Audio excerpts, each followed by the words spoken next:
अब है आपके पास क्वेश्चन नंबर 2 का फर्स्ट पार्ट। देखिए इसमें आपको ऑप्शंस गिवन है और आपको अपना आंसर भी जस्टिफाई करना है, यानी कि आपको सॉल्व करके दिखाना है। जस्टिफाई करने का मतलब आपको ये बताना है कि आपका आंसर किस तरह से आया, तो यानी कि सॉल्व करके दिखाना है। तो देखो ये जो है हमारे पास 2 10 30 डिग्री अपॉन 1 + 10 स्क्वायर 30 डिग्री है। हमें ये 4 ऑप्शंस गिवन है, इनमें से किसकी वैल्यू इसके बराबर होगी ये बताना है। तो इसमें सिंपल हम क्या करेंगे, हम वैल्यू पुट करके देखेंगे और फिर जो हमारा आंसर आएगा हम उसको टैली कर लेंगे कि हमारा आंसर किसकी वैल्यू से मैच करता है। तो यहाँ पर 2 10 30 डिग्री 10 30 डिग्री की वैल्यू कितनी होती है 1/√3 होल अपॉन 1 + 10 स्क्वायर 30 डिग्री, यानी कि 10 30 डिग्री की वैल्यू का होल स्क्वायर कर दिया। ठीक है, उसके बाद ये आ गया 2/√3 होल अपॉन 1 + 1/3।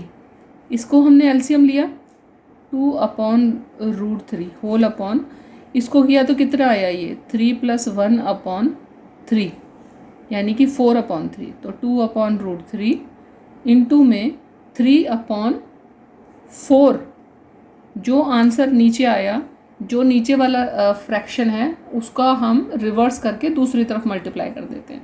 तो ये आ गया हमारे पास, हम 2 से 4 को कैंसिल कर देंगे तो ये आ गया 2 2 ज़ा 4 और 3 से √3 को कैंसिल करेंगे तो यहाँ आ जाएगा √3। आप सभी को पता है कि √3 × √3 = 3 बनता है। तो अगर हम √3 से यहाँ पर कैंसिल करेंगे तो हमारे पास √3 बच गया। तो हमारा फाइनल आंसर क्या आया, फाइनल आंसर आया √3/2।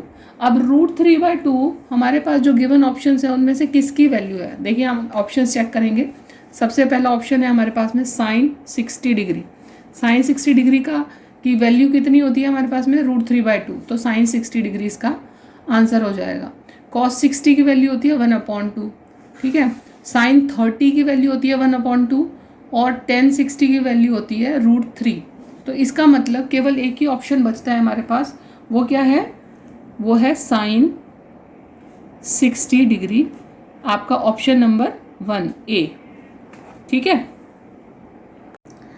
क्वेश्चन नंबर 2 का second part, 1 - 10 square 45 degree 1 + 10 square 45 degree. ठीक है, इसमें हम सिंपल 10 और 10 45 की वैल्यू पुट करेंगे, उसका स्क्वायर करेंगे। तो 10 45 होता है 1 - 1 का होल स्क्वायर होल अपॉन 1 + 1 का होल स्क्वायर = 0 आ गया आपके पास में। अब इसकी वैल्यू 0 है, आपके पास जो ऑप्शंस गिवन है उनमें भी एक 0 गिवन है, वही इसका ट्रू आंसर होगा। ठीक है, तो आपका जो आंसर है वो क्या बन गया, डी ऑप्शन जो है वो आंसर है 0 उसका। ठीक है, अब है थर्ड पार्ट, सेकंड का थर्ड पार्ट, ये है sin 2A = 2 sin A। ये कब ट्रू होगा, कौन सी कंडीशन में, ए की कौन सी वैल्यू पर ये कंडीशन लागू होती है। देखिए ये तो एक हिट एंड ट्रायल का क्वेश्चन है, इसमें आप ए की वैल्यू पुट करके ही देख सकते हो, टेबल की हेल्प ले सकते हो। केवल और केवल 0 डिग्री एक ऐसी वैल्यू है जो इस इक्वेशन को सेटिस्फाई कर रही है, तो इसका जो आंसर है वो आपका होगा ए, ऑप्शन ए आंसर है 0। ठीक है, अब इसी तरह से आपका है फोर्थ पार्ट में आपको दे रखा है 2 10 30 degree whole upon 1 - 10 square 30 degree.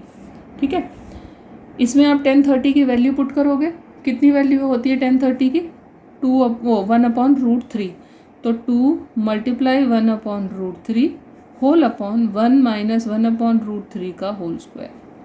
इसे सॉल्व किया 2/√3 हो गया और ये हो गया आपके पास में 3 - 1/3, √3 का होल स्क्वायर किया और इसके साथ एलसीएम लिया तो ये आ गया। तो आ गया आपका 2/√3 × 3/2, तो 2 से 2 कैंसिल हो गया और 3 और √3 कैंसिल होकर आपके पास आ गया √3। अब जो ऑप्शंस गिवन है उनकी वैल्यूज़ आपने चेक करनी है और उनसे टैली करना है। आपके पास में 4 ऑप्शंस हैं, cos 60 की वैल्यू √3 नहीं होती, sin 60 की भी नहीं होती, tan 60 की वैल्यू √3 होती है, तो आपका जो आंसर है वो आया सी, ऑप्शन सी, 1060 डिग्री। ठीक है, ये है 1060 डिग्री। तो ये क्वेश्चन नंबर 2 आपका यहाँ पे कंप्लीट हो गया।